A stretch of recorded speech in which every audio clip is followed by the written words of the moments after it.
Olá, boa noite. Voltamos nós aqui com o nosso Enegrecendo Eleições e as Mulheres Negras.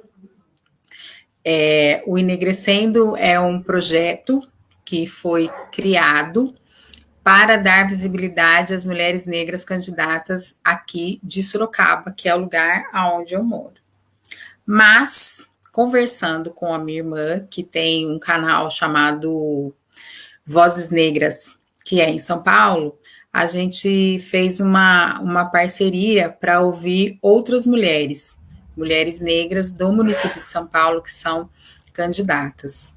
E a ideia desse projeto é visibilizar essas mulheres, porque não adianta o STF ter destinado parte do fundo partidário para candidaturas negras, né, se essas mulheres não aparecem, se ninguém sabe que elas existem.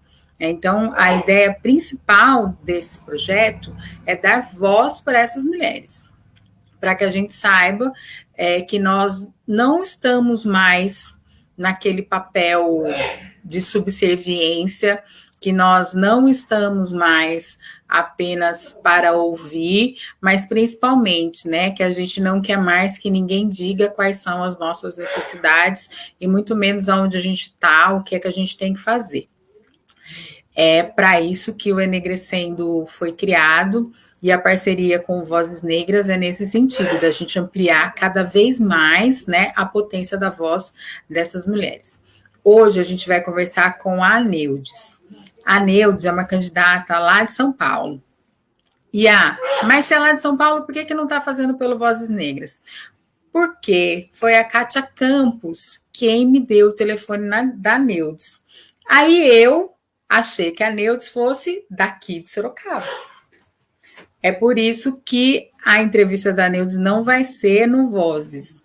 Mas, como a gente já sabe, depois a Camila, ela passa essa entrevista e ela coloca lá na playlist do canal. Então, a Neudes vai falar um pouquinho dela, um pouquinho da experiência dela, da vivência dela, da trajetória dela.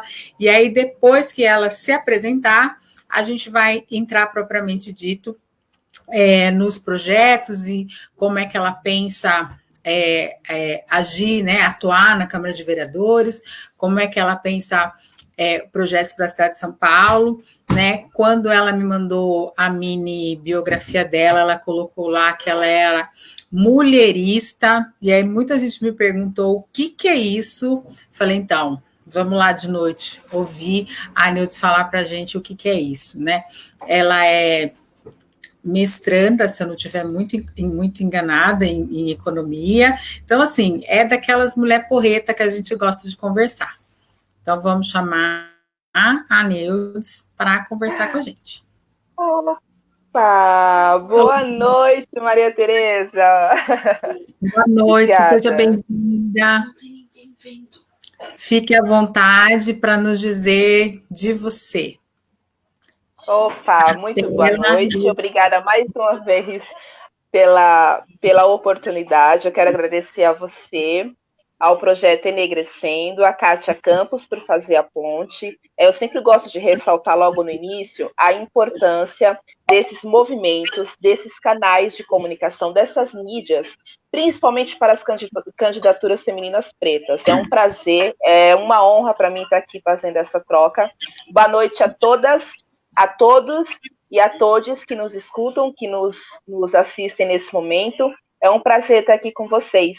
Assim como a Maria Tereza já iniciou, eu sou a Neudes Carvalho, eu sou mãe, eu sou militante desde que eu nasci, porque eu sou uma mulher preta e nordestina, então a gente já nasce militando nesse país. Eu fiz parte da UNE lá na época da adolescência, eu venho do movimento de moradia, eu sou liderança do movimento negro partidário, do partido ao qual eu faço parte hoje, e sou liderança também no movimento negro organizado no estado de São Paulo. As minhas frentes de luta é o movimento de moradia e toda a causa antirracista, obviamente. Eu estou candidata à vereança pela capital de São Paulo, pelo município de São Paulo. É um projeto com base de coletividade, somos múltiplas, um salve para Valéria Mota e para Mana Bela. Nós nos lançamos nesse pleito, é o meu primeiro pleito, na verdade, e nós, mulheres pretas, já fazemos políticas pelas margens toda uma vida, sem olhar do poder público, sem o financiamento do poder público. Eu resolvi institucionalizar a minha militância, me filiar a um partido, justamente pensando nessas eleições, né, pós-golpe de 2016, pós-eleição do governo que está aí e não nos representa, além de tudo quer nos destruir. Eu decidi me lançar para a gente tentar mudar a política a partir de dentro de casa. A política ela precisa ser alterada por sujeitos comuns, que somos nós, os trabalhadores, as mães, sobretudo as mulheres pretas que constituem a base da pirâmide social desse país. Daí a minha necessidade de me lançar, de fazer essa candidatura, tentar essa eleição, para que o nosso mandato, que tem como base a pluralidade, né, e a coletividade, ouça, para que o nosso gabinete do povo ouça a população de fato, e para que políticas públicas sejam pensadas e feitas a partir da voz e do olhar do povo, que é quem realmente precisa das políticas públicas e conhece quais são os gargalos e quais são as políticas que, de fato, fazem a diferença na vida dessas pessoas que, em suma, vivem nos territórios, vivem às margens dos centros das cidades.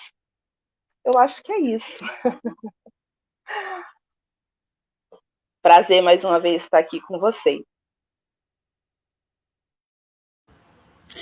Sempre que eu volto, demora um pouco, porque eu sempre me confundo, que eu fico olhando os quadradinhos, eu falo, agora é esse, não, agora daqui a pouco é. Aí eu acabo demorando um pouco para conseguir chegar. Neudes, eu queria que você falasse um pouco para a gente dessa. Você começou a falar já dessa questão de ser mulher negra, né? Mas eu queria que você falasse um pouco dessa experiência de ser mulher negra neste ambiente, né?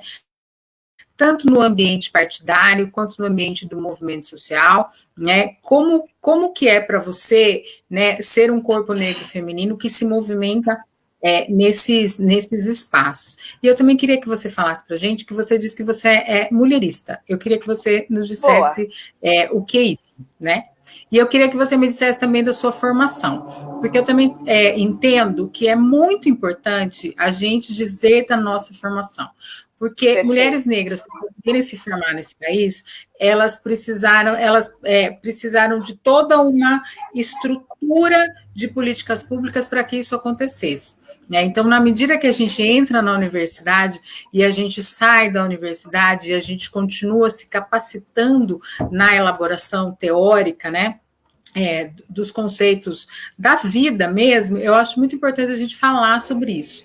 Né? Então, queria que você contasse para a gente um pouco dessa sua trajetória acadêmica, um pouco do mulherismo e como é ser um corpo negro transitando nesses espaços que são tão masculinos. Perfeito. Eu sou graduada em administração de empresas, eu tenho uma pós em comunicação e marketing que eu não usei muito, mas fiz, até por ser bolsista também na época. Pela faculdade em que eu trabalhava, eu consegui essa bolsa para pós. E atualmente, mestrado em Economia e Desenvolvimento, voltado para a gente pensar nas políticas desenvolvimentistas para o município. Ser um corpo preto feminino nas estruturas, todas as estruturas, toda e qualquer estrutura brasileira, ela não foi pensada para os corpos pretos. E, em especial, infelizmente, para os corpos pretos femininos. Né? São estruturas opressoras, são estruturas racistas, são estruturas machistas. A questão é que as mulheres brancas, elas só precisam se preocupar, em sua maioria, com a questão do machismo. As mulheres pretas precisam se preocupar com o machismo e com o racismo. Daí a questão do mulherismo que eu já me adentro. Então, estar, Maria Tereza, nessa estrutura não é fácil. As barreiras, elas começam desde que, ok, você está aqui, você se filiou, você quer incidir partidariamente, você é só mais uma candidata. Hoje eu componho a municipal do PDT na capital de São Paulo. Eu tenho muito orgulho em dizer que eu sou a primeira vice-presidenta preta do PDT na capital de São Paulo. Então, eu componho a municipal. a estrutura orgânica do partido hoje na capital, e não é fácil, porque mulheres pretas são historicamente invisibilizadas. Então, até que a minha voz, de fato, ela tenha vez e voz, é todo um processo muito doloroso, desde perguntas como se eu sou graduado ou não, ou será que você consegue o pleito, tentar o pleito? Não é fácil, porque nós já sabemos que essas estruturas não são pensadas para corpos pretos, principalmente os corpos pretos femininos. E a ideia de incidir é principalmente porque existe muito essa questão da discussão, as últimas eleições trouxe muito à tona a questão do feminismo, né, coisa e tal, uma luta que eu respeito muito, toda e qualquer luta feminina, seja de mulheres brancas, seja de mulheres pretas, eu respeito muito. Nós sabemos da legitimidade, da necessidade dessa luta. Porém, eu não me considero uma feminista. Eu respeito e acolho todas as mulheres que se consideram e que lutam pelo feminismo. Mas eu não me considero uma feminista porque o feminismo que vem do eurocentrismo, que vem pela mão do capitalismo, ele tem como base a luta da mulher branca, que é a base do capitalismo. A mulher preta não é acolhida, não é ouvida pelo feminismo que vem pela mão do capitalismo. Portanto, eu me considero mulherista, que é a partir dos estudos de mulheres como Lélia Gonzalez, deixo aqui a minha indicação para a gente pesquisar cada vez mais a mulher anefricana, né? São as mulheres fora de África, na diáspora, mas que sabem que formamos a base da pirâmide social e que não somos olhadas, não somos vistas por muitas dessas lutas. Então, eu vou deixar aqui a sugestão para a gente pesquisar juntas e voltaremos a falar sobre isso num outro momento. Lélia Gonzalez, para falar sobre o mulherismo. Temos várias outras. No decorrer, na gravação dessa live, eu deixo depois, ou até para a própria Maria Tereza, eu passo essas indicações para vocês, tá bom? Então, o mulherismo é com base de que a mulher preta precisa de uma luta, um olhar específico para a mulher preta. Porque, de novo, a mulher branca só precisa se preocupar com o machismo. A mulher preta precisa se preocupar com o racismo e com o machismo. Daí a questão da invisibilidade da mulher preta. Existe um plano para que a mulher preta seja totalmente erradicada dessa sociedade. Mas a gente está aqui e a gente não vai permitir. Você me perguntou sobre a minha formação, sobre o mulherismo e sobre estar dentro dessas estruturas. E não é fácil. A gente continua na luta.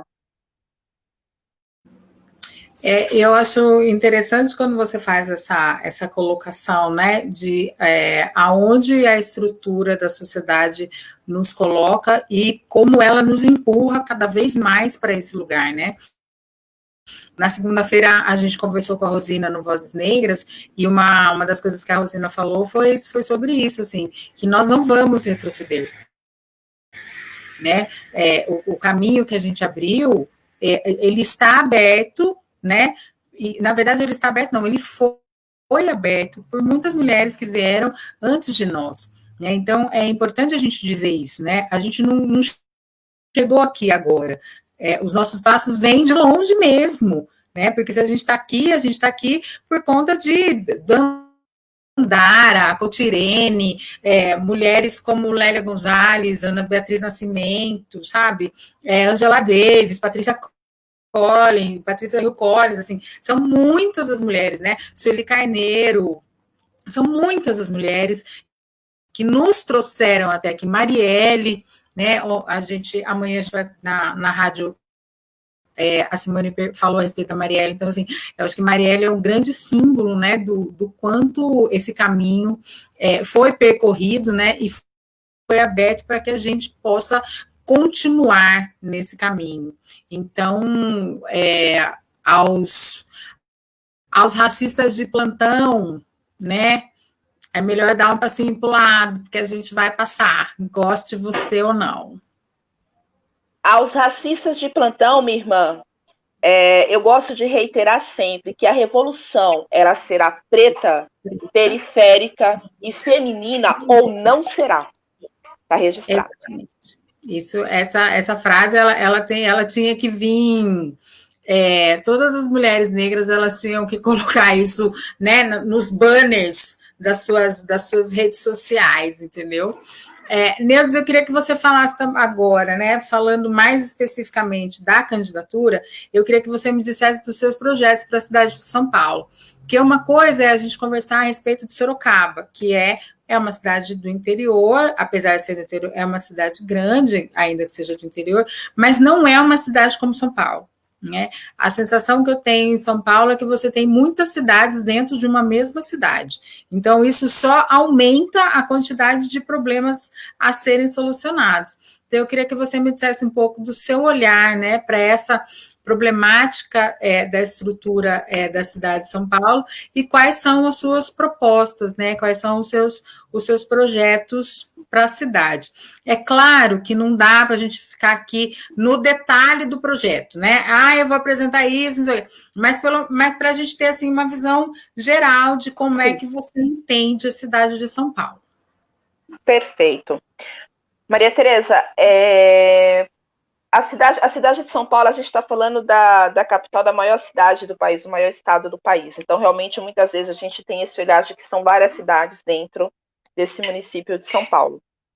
Eu costumo dizer que a maior problemática é que São Paulo não tem dado certo, ou de repente nunca deu, para nós que somos a maioria, é que ela não é, a começar pela Câmara de Vereadores, a Prefeitura, ela não é composta por pessoas comuns. Né? A cidade de São Paulo, eu estou certa há muitos anos, e também é uma das minhas justificativas para me lançar ao pleito, de que a cidade de São Paulo ela não dá certo porque ela não tem o olhar de mães, de trabalhadores, de garis, de professores. Hoje, 45% da Câmara Municipal de São Paulo é composta por homens brancos, velhos, de meia idade a velhos e ricos. Hoje, quase 60% da Câmara Municipal de São Paulo é composta por homens brancos que não sabem o que é um salário mínimo. São pessoas de classe média alta. Daí, esse é um dos maiores problemas que essa cidade enfrenta já há anos. A ideia de candidatura que eu tenho foi de lançar esse olhar que vem das margens, que é a periferia, para o centro, porque a periferia precisa deixar de ser marginalizada, estar às margens. A periferia precisa vir para o centro da discussão, da necessidade de vários corpos nossos estar disputando esse pleito. A gente precisa eleger uma bancada que olhe de fato para essa cidade. E essa bancada ela não vem dos jardins, ela não vem da Vila Madalena, ela vem da favela, ela vem da periferia. O nosso mandato hoje pesou, de acordo com as nossas mudanças, com as nossas andanças, de acordo com o estudo do plano diretor do município de São Paulo, a gente optou por estar com 3 bandeiras básicas para esse pleito. São muitas, mas a gente não pode ser mentiroso como os que já estão, achando que a gente faz milagre e a gente não faz em pouco tempo, e a gente precisa tocar, falar com verdade no que de fato a gente vive. Então, a gente optou por falar em saneamento básico, desenvolvimento da cultura nos territórios, e a minha principal bandeira, que é o futuro do trabalho, né, que engloba a questão da precarização, da automação, tudo que vem acontecendo aí. A gente pesa muito pelo telemarketing, que é a minha base de trabalho, e a questão dos aplicativos, né, dos entregadores.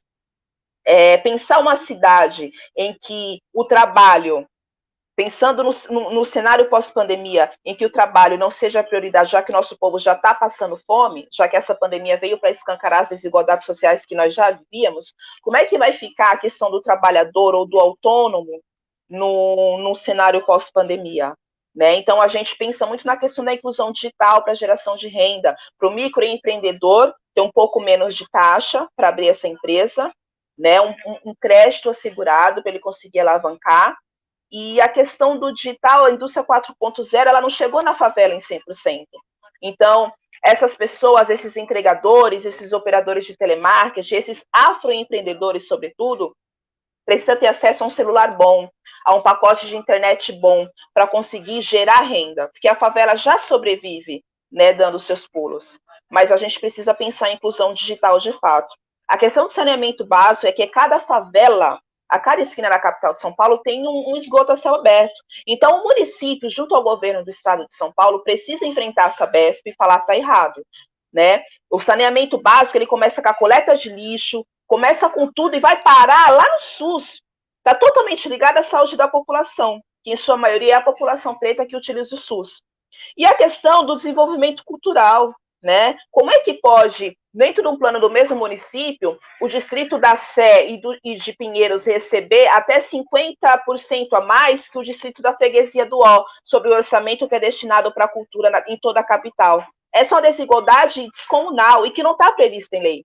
Então, a gente precisa garantir que o CCJ, que o Centro Cultural, que a Fábrica de Cultura funcione em todos os polos das periferias. Que essa verba chegue para desenvolvimento desses aparelhos, para que a gente pare de perder o nosso jovem para a violência policial, né? Para a violência policial gerada pelo Estado, que usa a polícia para acabar com a pobreza, usa a polícia para matar com a nossa juventude, daí o genocídio do povo preto. Então a gente acredita que com cultura a gente consegue salvar ainda mais os nossos jovens.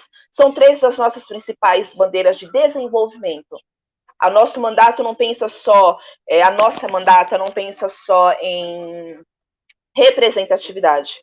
A gente tem o nosso próprio querido Silvio de Almeida, que já diz há muito tempo, e vários outros estudiosos, que só a representatividade por si só já não nos ajudará tanto. É muito importante, mas a gente precisa avançar.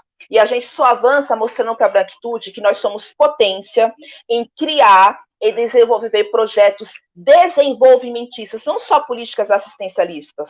Nós precisamos de políticas públicas que desenvolvam os territórios, para que a favela deixe de ser a favela marginalizada lá do fundo e passe a ser o centro da cidade também. A gente precisa fazer que com essas 3 bandeiras, a nossa ideia é que com essas 3 bandeiras, a gente consiga fazer com que a periferia entre no mapa financeiro da capital de São Paulo. É basicamente isso. Eu penso que é extremamente importante quando você fala essa questão da pós-pandemia, a questão do trabalho na pós-pandemia. E a gente também precisa pensar que a pandemia não acabou, porque a gente fala pós-pandemia, parece que o ano que vem a gente que ela não vai mais existir, né? Então, quando você traz essa questão do afroempreendedorismo, dos pequenos comerciantes, né, das pequenas indústrias, das pequenas empresas, pequenos comércios, eu tenho falado muito isso, né, que a gente vai precisar pensar aonde essas pessoas vão trabalhar, né, e aí eu estava falando aqui em casa hoje, que a quantidade de faxineiras, domésticas e diaristas daqui para frente, a tendência é que isso triplique, porque você já não tinha empregos formais, né? Aí chegou a pandemia, a quarentena, o isolamento e, né? É isso que a gente tem. E aí as pessoas estão sem emprego, elas vão fazer o quê? A primeira coisa que você pensa é assim, eu vou fazer faxina, vou fazer comida, sabe? Vou fazer marmita, vou fazer trufa e vou botar a plaquinha da costureira, se eu só sei fazer barra, então eu vou fazer barra de calça, né? Então, quando você traz essa preocupação, isso muito me alegra, porque eu escuto poucas pessoas falarem sobre isso, inclusive candidatos as chapas majoritárias, né, os pleitos majoritários, né, aos prefeitos. Eu não vejo ninguém falar a respeito disso, né, e quando fala de maneira muito en passant, né, porque se a gente está falando de emprego, a gente também precisa pensar em orçamento, né, a gente precisa pensar o que vai ser prioridade para essas administrações e como essas administrações vão lidar com isso, né? Porque eu penso que para o ano que vem as nossas grandes preocupações serão emprego, né? Ensino e saúde. Eu acho que é o tripé da resolução, né? Como que a gente vai fazer para essas pessoas trabalharem, como que elas vão se sustentar, como os nossos filhos vão para a escola, como será o ano letivo, como vai ficar este ano letivo para que eles comecem o próximo ano letivo, né? Com que bases essas crianças vão passar de ano e para além disso, o que é mesmo que essas crianças aprenderam, né? E a questão da saúde. Pode falar. Eu queria reiterar algo muito importante, que assim, a gente está falando no cenário pandemia, e aí a gente ficou desempregado, muita gente. Na verdade, a gente perdeu a CLT há 3 anos. atrás a gente perdeu a CLT. Né? Esse era um dos planos do golpe de Estado que a gente sofreu em 2016. A CLT ela não vai voltar. Só que, independente disso, independente das leis trabalhistas, da consolidação das leis trabalhistas, a favela, a mulher preta, já gerava uma renda, um orçamento para a capital de São Paulo estrondoso, estrondoso. Essa ideia de empreendedorismo, de afroempreendedorismo, Maria Tereza, essa questão, por exemplo, eu vou dar um exemplo, a startup, né, a tecnologia, coisa e tal. A Prestitude já faz isso na favela muito tempo antes da burguesia tomar e levar para o centro da cidade. A gente já fazia isso, os nossos fizeram isso, muito antes de virar modinha falar startup. Porque a favela gera um orçamento hoje no Brasil de mais de 46%, sem olhar do poder público. Sem olhar do poder público. Os microempreendedores, aquela bodega, aquela adega, aquele mercadinho, aquela costureira, a tia do pote, já gera em torno ali da favela uma renda monstruosa, que não é documentada, não é ressaltada e não é potencializada pelo poder público dos municípios. Isso é muito grave. E a gente está falando disso depois da destruição, antes e durante a destruição da CLT, a gente entra num cenário pandêmico, em que, de fato, a população preta é a mais prejudicada. Eu costumo falar que é uma pandemia racial, mas vários brancos vários morreram depois.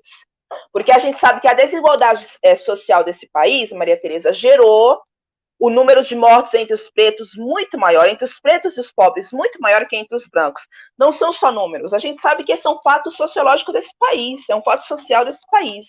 Então, pensando no cenário pós-pandemia, a questão da geração de renda, da garantia do cara ter dignidade, do entregador ter como pagar aquela moto para ele fazer as entregas na quebrada, porque a quebrada também precisa e merece conforto, quer receber a comida em casa. Do cara ter um celular bacana, uma internet bacana, para ele não deixar a família dele morrer de fome. Os entregadores de aplicativos, os operadores de telemarketing, Maria Tereza, não pararam lá no pico de março, abril, maio, não pararam nessa pandemia. A branquitude cumpriu de fato aquela questão das situações análogas à escravidão. Teve operador de telemarketing que não parou, porque não tem condições de trabalhar em casa. O contrato de trabalho até permite essa flexibilidade, mas ele não tem internet, ele não tem um tablet que funcione, ele não tem um celular que garanta que ele fica 6, 8 horas por dia logado. Então, a gente tem essa problemática também, né? Então, quais são as saídas? Quais são as opções? A gente está cansada de receber as laudas prontas, assinada, rubricada por um povo que não sabe o que é viver isso. Então, a nossa principal bandeira, a minha principal bandeira, é o futuro do trabalho. A precarização do trabalho tem classe, tem raça e tem gênero. Como é que isso vai ficar no cenário pós-pandemia? Salve, Prestitude. Já falei demais. Vai me cortando, menina. Não, a ideia aqui é que que as candidatas falem aquilo que elas acham pertinentes a respeito do seu olhar e da sua proposta, né? Eu acho discutir o trabalho na pós-pandemia fundamental, que as pessoas elas precisam comer, né? Meu filho precisa tomar café de manhã, comer pão, manteiga, tomar leite, e se eu não tiver trabalho, como que eu vou proporcionar isso a ele, né? E quando a gente está falando de proporcionar coisas, perceba que eu estou falando de uma coisa muito básica, que é pão, manteiga, leite, Toddy. E aí a gente pensar que muitas pessoas, né, especificamente muitas mulheres, porque somos chefes de família, né, as estatísticas estão dizendo, né, que as mulheres negras elas são chefes de família, elas não vão ter essa condição, né, ou se tiverem, elas serão mínimas, e isso precisa ser discutido, isso precisa ser falado. Essa questão da internet. A internet precisa ser discutida nesse país. Que raio de sinal é esse que a gente tem, que é ruim? Que tem dia que não pega. Você pode andar a casa inteira com seu celular assim para cima, que ela não pega. né? E de que trabalho remoto a gente está falando, né? De que trabalhadora nós estamos falando? Eu acho que isso foi uma coisa que se falou muito a respeito da pandemia, né? De quem a gente está falando. E na medida que a gente tem candidatas que representam o quem, né? É muito mais fácil da gente achar essas soluções. Eu queria que você falasse um pouco para a gente, eu queria que você voltasse no mulherismo, porque eu acho importante a gente falar sobre isso, porque a gente está vendo um aumento que nunca se viu na história, né, de candidatas negras, candidatos e candidatas negros e negras, a gente nunca viu, né, isso, mas para além disso, a gente também nunca viu tantas organizações de mulheres negras à frente de projetos de viabilizar e visibilizar mulheres negras. Né? Então, eu acho que isso também é importante ser dito. Esses últimos dias de campanha, eu tenho visto na internet muitos posts, né, das candidatas, assim, com a foto da Kamala atrás, né, vice-presidente dos Estados Unidos, e elas na frente, tipo, lá rolou, aqui também pode rolar. Né? E essa coisa do vote preto, vote negra. Né? Então, eu acho importante a gente dizer por que a gente está dizendo que é importante votar nas mulheres negras. E aí, nada contra os homens negros, tá tudo certo, né? Mas a campanha, eu tenho percebido que ela tá massiva nesse sentido, da importância da gente votar nas mulheres negras. Então, eu queria que você falasse, a partir do mulherismo, por que é importante a gente votar em mulher negra? Vote em uma preta para a vereança da sua cidade, para a majoritária da sua cidade. Né? Por questões óbvias que a gente já até mencionou anteriormente, a mulher preta constitui a base social da pirâmide, a mulher negra é invisibilizada. Na pandemia, aumentou o número de feminicídio, que por acaso o feminicídio ele foi criado para mulheres brancas, não para mulheres pretas. A taxa de mulheres mortas, né, pelo feminicídio entre as mulheres pretas é quase 4 vezes maior do que a taxa das mulheres brancas. E o feminicídio, ainda assim, quando se fala do modo geral, não faz o recorte racial. Mulheres pretas morrem 5 vezes mais que mulheres brancas. Então, a gente precisa tomar cuidado com isso. Também é um apontamento do mulherismo. Todo e qualquer apontamento sobre violência, sobre desemprego, sobre acesso social que a gente vê no modo geral dessa mídia branca que assola esse país, só é feito o recorte racial depois de muito investimento, depois de muito reclamar do movimento negro organizado a nível Brasil, de se fazer o corte racial dentre as questões femininas, porque não se fazia, colocava tudo no mesmo balaio. É mentira. Mulheres pretas são assassinadas 4, 5 vezes mais que as mulheres brancas. Isso precisa ser cada vez mais ressaltado, porque isso não é normal. Assim como as mortes entre os homens pretos aumentou mesmo na pandemia. Morte, inclusive, por questões policiais aumentou na pandemia entre os homens pretos, mesmo estando em isolamento. Por quê? Porque o Estado é programado para matar corpos pretos. Então, dentro do feminicídio, o feminicídio é um termo, né? A lei, coisa e tal, foi pensado para mulheres brancas, e não para as mulheres pretas. E a gente vai cobrar isso. Esse pleito ele vem com uma gana, com uma força muito grande de mulheres pretas candidatas. Isso é muito positivo. A questão da representatividade, a questão do se olhar, se enxergar, estarei na Câmara. Aquela mulher, aquele grupo de mulheres estará lá no gabinete, compondo o gabinete na Câmara. Isso é muito importante. Mas, infelizmente, nós não entraremos pela porta da frente. Nós ainda não entraremos pela porta da frente. A nossa bancada preta, periférica e feminina, em quase todas as cidades, na maioria das cidades do Brasil, não disputa de igual pela porta da frente, porque a verba não chega. E a construção da candidatura de uma mulher preta no país Brasil, no país racista Brasil, é muito dolorosa, é muito violenta, porque os partidos não querem corpos pretos femininos. A TV não quer corpos pretos femininos.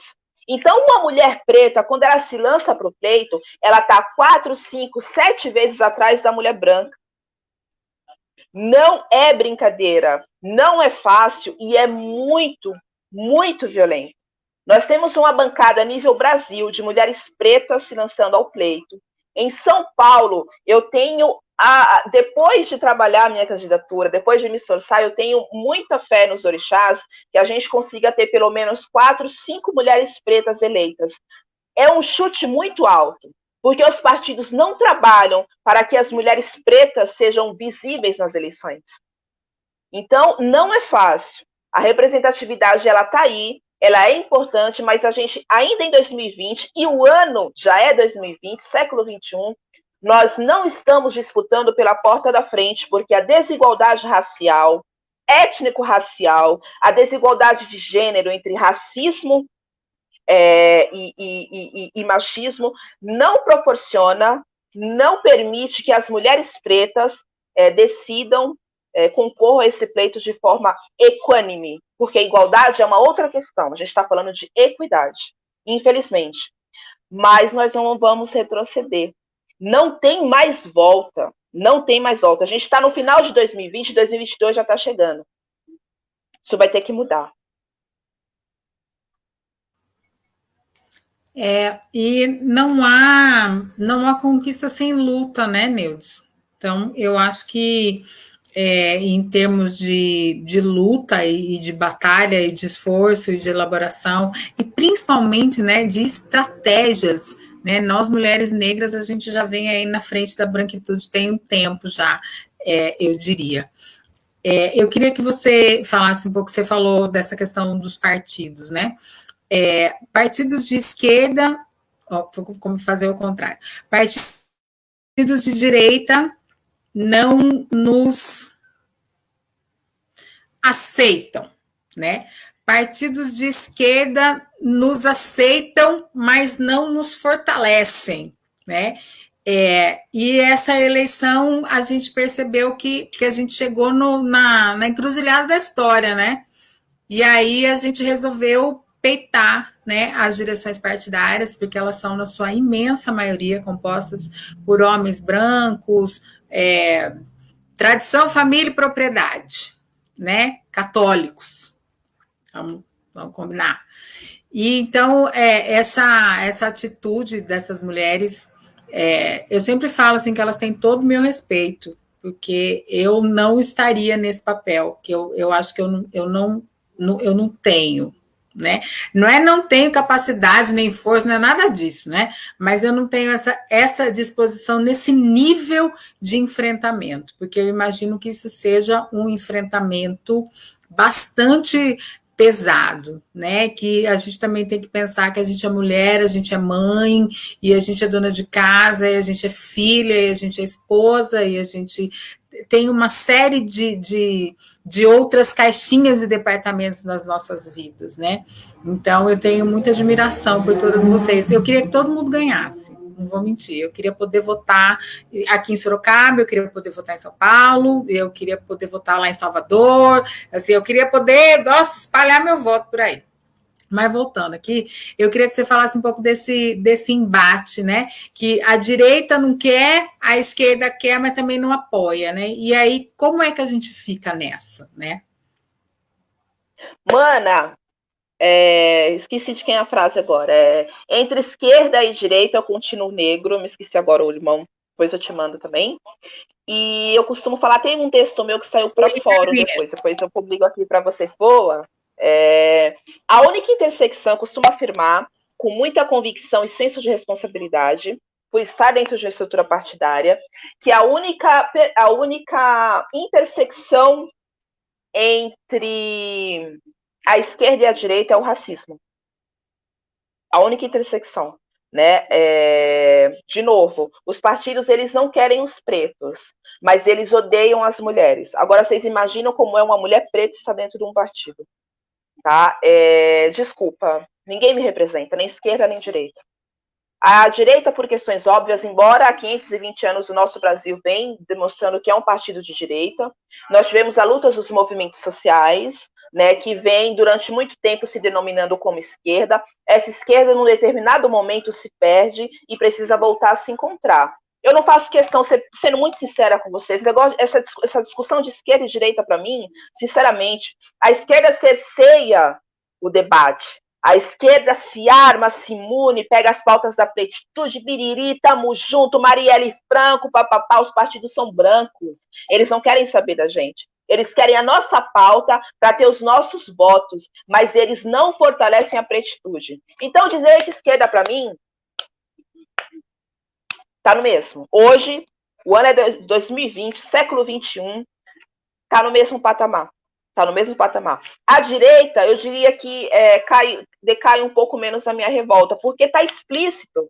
Né? Quando o Brasil foi invadido, foi lá determinada que é direita. Né? Não tem que ter índio, não tem que ter mulher branca, tem que ser do jeito que a gente quer. A esquerda é bem bonitinha, não, pipipi, a mulher preta, o homem preto, as minorias políticas, não sei o quê, só para pegar voto nosso.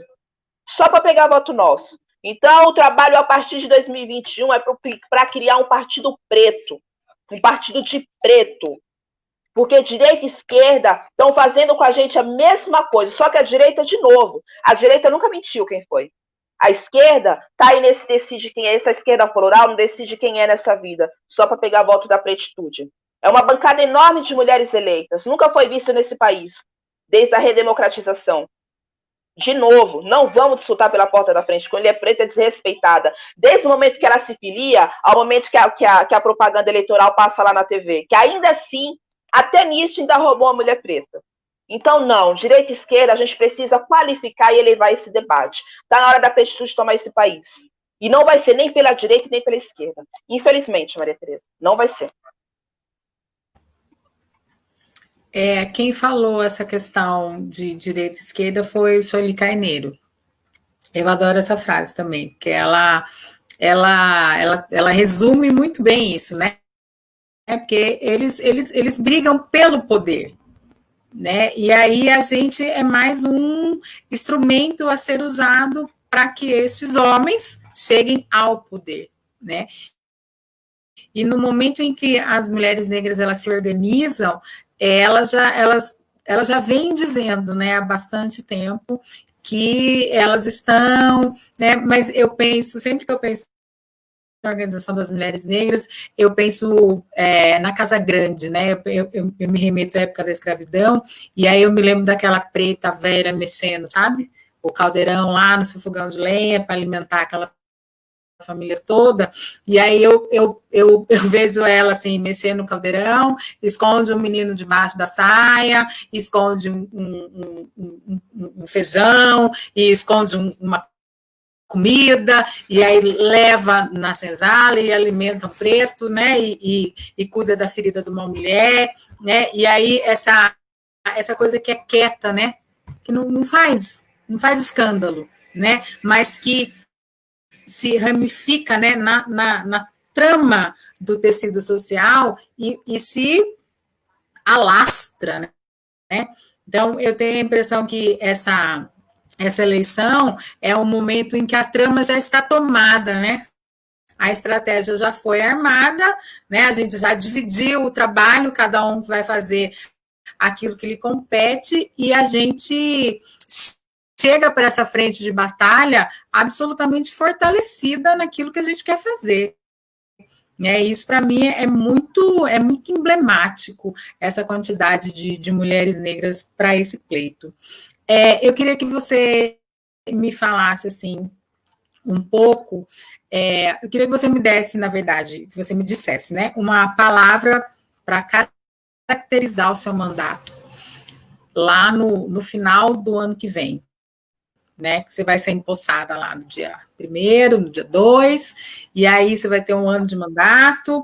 No final do ano, eu queria que você me dissesse uma palavra que pudesse caracterizar o seu mandato. Coletivo. Maria, a gente vem de um sistema político, nós fomos inseridos no sistema político em que, principalmente os nossos iguais, que estão em sua maioria nos territórios periféricos, eles ainda esperam o ser iluminado, aquela figura, o Maluf, o Lula e não sei o quê. Uma mulher preta, uma mulher jovem preta, eu não sei. e tal, essas pessoas elas não se veem na Câmara. Elas não se veem fazendo política, então na verdade, elas não nos veem fazendo política, não nos veem na Câmara, então elas não conseguem enxergar isso ainda. Daí essa é uma grande deficiência do nosso sistema político. A gente precisa parar e cada vez mais conscientizar e potencializar o pensamento dos nossos, Maria Tereza, de que o vereador, por exemplo, eu vou falar do cargo que me compete, o vereador, ele não é um ser iluminado, o vereador. O vereador é um empregado do povo. Nós pagamos o salário do vereador. O vereador é um cara que todo mundo tem que saber o endereço onde ele mora. Então, se elegeu o vereador, qual é o número de telefone do gabinete dele? Qual é o e-mail para falar diretamente com ele? O vereador, dentre todos os poderes, é o cara que mais deveria estar próximo da população e não está. Na capital de São Paulo, os caras não apareceram nem nos próprios distritos para saber a questão dos números da Covid. Isso é um absurdo. Então, a questão da coletividade, a questão do um gabinete do povo, um gabinete coletivo, é sobre a dor que dói na Maria Tereza lá no fundo da Zona Sul, não é a mesma dor que dói na Neudes aqui no fundo da Zona Norte. Então, a gente vai precisar sentar numa roda nossa, trocar essa ideia sincera e conversar, porque a gente já não quer mais a lauda escrita pelos brancos velhos e ricos e assinada, toma, engole esse projeto aí que é o melhor que a gente faz. Nós queremos ouvir o nosso povo, nós queremos nos ouvir para a gente potencializar, escrever e potencializar esse projeto que diz respeito a nós. Então, nós é que sabemos como ele fica bom para nós. E isso a gente só consegue no coletivo. Só.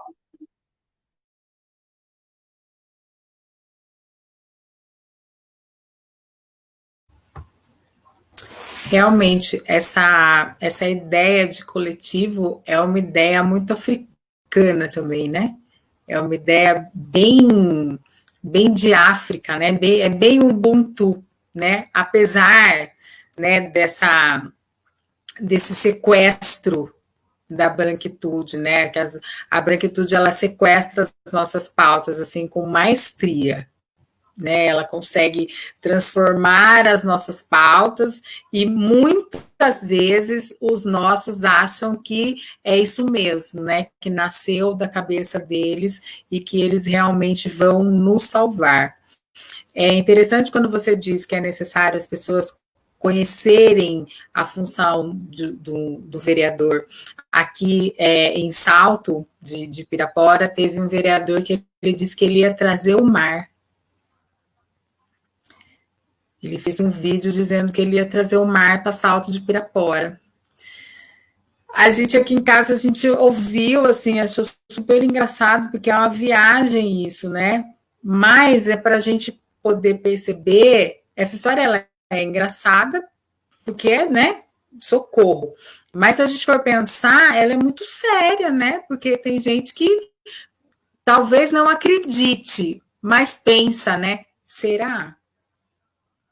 Então, na medida que a gente não sabe o que faz um vereador, ele pode dizer para a gente que ele faz o que ele quiser. Inclusive, ele pode dar para a gente, né, assim, o cimento, a caixa d'água que está faltando na construção, a camiseta do time de futebol do bairro, né, e a gente, com essa falta de informação, a gente vai perpetuando essa cultura da ignorância, né? Então, quando você fala a respeito que a gente precisa ter informação, né? A internet é muito legal, mas ela tem tanta coisa, ela faz tanto barulho, que a gente acaba se perdendo nessa informação geral, né? Na necessidade de informação que possam melhorar as nossas vidas, né? E o Enegrecendo nasce também por conta disso, né? Para que as pessoas possam estar informadas daquilo que elas vão fazer, né? Que elas saibam o que elas estão fazendo, mas que principalmente que elas entendam, né?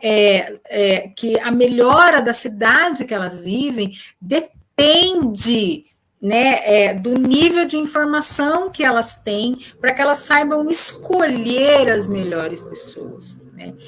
Às vezes eu também acho que a gente falha um pouco, porque a gente acha que a população negra, ela está preparada, mas também ela não está preparada. E a gente fica meio nesse limbo, né? Que a gente quer que todo mundo entenda, que todo mundo saiba, que todo mundo conheça, mas a gente também esquece que nós somos criados todos na mesma água.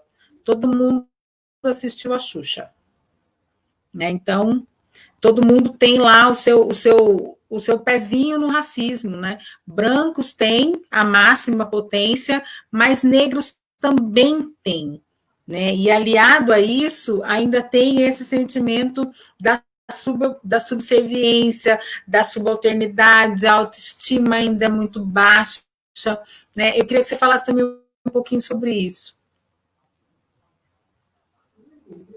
Mana, é uma desconstrução, né? O nosso sistema político, social, eurocêntrico, eu falo nosso porque nós somos imersos nele, mesmo sem querer, né? Mas o sistema eurocêntrico político, social, ele foi muito bem inserido. Então, da mesma forma que houve uma desconstrução da questão da pretitude, da questão da nossa ancestralidade, da nossa cultura, dos nossos saberes, a gente precisa cada vez mais potencializar a desconstrução de que nós estamos no andar de baixo perante a branquitude. É um processo também, Ana. Né? A gente sabe que no Brasil a construção da identidade preta ela não nasce com a gente, infelizmente. Né? Muito pelo contrário, muitos de nós começam na consciência, nessa construção, muito depois da idade adulta. Porque é o karma, é a regra, tem que ser moreno. Porque se eu for negro, se eu for preto, não é bom. As pessoas não gostam, as pessoas não acham bonito. Então, esse processo de desconstruir essa doença eurocêntrica inserida na gente não é um processo simples, mano. É no dia a dia, é no enfrentamento, é com a internet, às vezes também sem a internet, é no afirmar cada dia mais a pergunta, o questionamento de e por que não? Por que não a bancada preta? Por que não a âncora do Jornal Nacional preta? Por que não os médicos pretos? Por que não o presidente da República preto? Cada vez mais perguntar, trabalhar essa pergunta, por que não? A gente precisa desconstruir, fazer essa desconstrução em nós mesmos, mana, porque o projeto eurocêntrico ele foi muito bem inserido, né? A questão da eugenia ela foi muito bem inserida, infelizmente. Foi um projeto que teve sucesso a nível mundial. Cortando para o nosso país, teve um baita de um sucesso e a gente vê esse reflexo há 520 anos, né? A gente vê 133 anos pós-abolição, a gente só não tá levando chibatada na rua, né? As mulheres pretas não estão sendo estupradas à luz do dia, mas ainda são as maiores vítimas, né? Nós não estamos no Jornal Nacional todos os dias, nós não somos o maior número de médicos, não somos, porque isso foi inserido para a gente. É um processo de desconstrução muito doloroso, muito difícil, mas que precisa ser enfrentado, mano. Infelizmente. Mas eu penso que na medida que mulheres como você, por exemplo, né, que se coloca nesse papel, né, que tem a disposição de ser instrumento de transformação, eu acho que a gente já está aí num bom caminho, né? Na medida que a gente empodera os nossos filhos a respeito da cor da sua pele, a textura do seu cabelo, né, o seu gosto musical, e eu acho que isso já vai fortalecendo esse futuro que a gente está querendo que seja um futuro diverso, né? Às vezes a gente fala assim, porque os pretos têm que tomar o poder. Sempre sempre tem uma pessoa branca perto de mim, eu fico olhando assim para a pessoa para ver a reação dela, né? E ela fica assustada assim, né? Tipo, meu Deus do céu, será que eles vão me colocar no pelourinho igual a gente fez com eles, né? E na verdade não é isso, né? Porque violência gera violência, mas é no sentido de que chega, né? A gente tem um país que ele é diverso, e ele é diverso em todos os sentidos, né? Porque nós temos mulheres negras, nós temos mulheres trans, nós temos homens trans, e nós temos toda aí uma gama de variedade de países e de povos, né? Então, assim, a gente tem uma diversidade que é muito grande, né? Então, eu tenho a sensação de que esse caldeirão da diversidade, ele está no momento de ebulição, e é aquele momento que as bolhas, elas estão subindo, né? E essa eleição, a sensação que eu tenho é que ela vai transbordar, né? E eu espero que ela transborde mesmo, com certeza. Eu queria que você falasse para a gente o seu número e que você fizesse as suas considerações finais. Eba, que delícia. O tempo passou rápido. Pessoal, ainda sobre o mulherismo, sempre levar em consideração que a gente, porque fica parecendo que é um ataque ao feminismo, né, a luta feminista, e não é isso. Né? As coisas, elas precisam ser interseccionadas. Uma coisa que o mulherismo cobra é a questão da intersecção, né? A questão da classe, da raça, do gênero. Qual é o papel social da mulher preta? Né? O quanto a mulher branca está se questionando sobre os seus privilégios e o quanto isso prejudica a mulher preta. Na nossa atualidade, na nossa contemporaneidade, nós temos a Carla Acotirene, que fala muito bem disso. Tem a Djamila Ribeiro e tudo mais. Eu gosto muito da Carla Cotirene, ela vem afrocentrada, americana, muito na linha de Lélia Gonzalez. Mulheres, homens pretos e brancos e todos, leiam Lélia Gonzalez e leiam Carla Cotirene. Leiam também a nossa querida Sueli Carneiro, que é nossa contemporânea, também vai esclarecer muitas coisas para vocês sobre o mulherismo.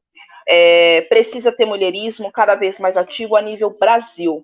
As mulheres pretas estão dentro de um balaio, de um plano para serem erradicadas da face da terra.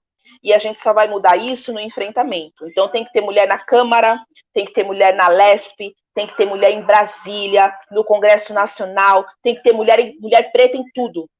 Essa é a minha principal bandeira. Quando uma mulher preta se movimenta, quando ela flui, quando ela se desenvolve, toda a sociedade brancocrática desse país se beneficia. Não tem por que ninguém querer ficar pisando no pescoço de mulher preta. Só continua nisso esse sistema fascista brancocrático do nosso país. Então, cada vez mais, lutar contra isso. Você, mulher branca, você, homem branco. É papel seu também lutar contra isso. Eu sou a Neudes Carvalho, eu estou no neudes.com.br, no Instagram, no Twitter e no Facebook, Neudes Carvalho SP. Tem lá umas notinhas nossas nos últimos dias falando sobre cada papel que cabe ao vereador eleito. Fiquem à vontade para participar, é muito bacana. Cada vez mais informação para o nosso povo é importante, porque o nosso povo precisa votar nos nossos. A pretitude precisa votar na pretitude. Vamos pensar sobre isso. Tá bom? Vamos parar de eleger os nossos inimigos. O meu número é 12789. Eu sou candidata pelo PDT na capital de São Paulo. É uma honra estar aqui com vocês. Acesse o nosso site e as nossas redes para vocês conhecerem ainda mais as nossas propostas. Para além da representatividade, as nossas propostas são desenvolvimentistas. O nosso país precisa pensar num país fora do brancocrático, fora do eucentrismo, para que toda a população consiga reverberar e se desenvolver. Eu sou a Neudes Carvalho, eu estou candidata à vereança pela capital de São Paulo, o número é 12789. 12789.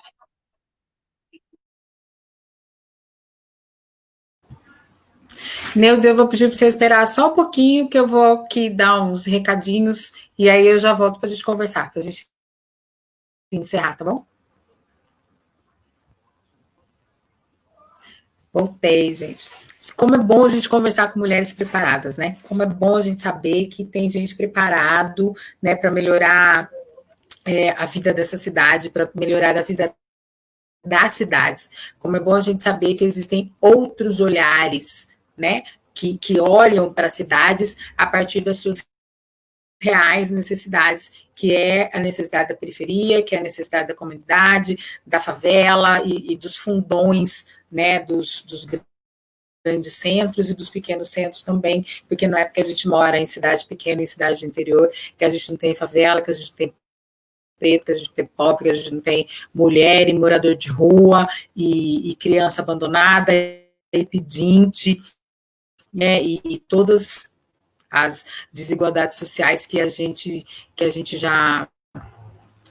vem falando aqui já tem tanto tempo, né? Então, é muito bom saber que a gente está vivendo um momento em que a gente tem a oportunidade de fazer diferente, que a gente tem opções, né?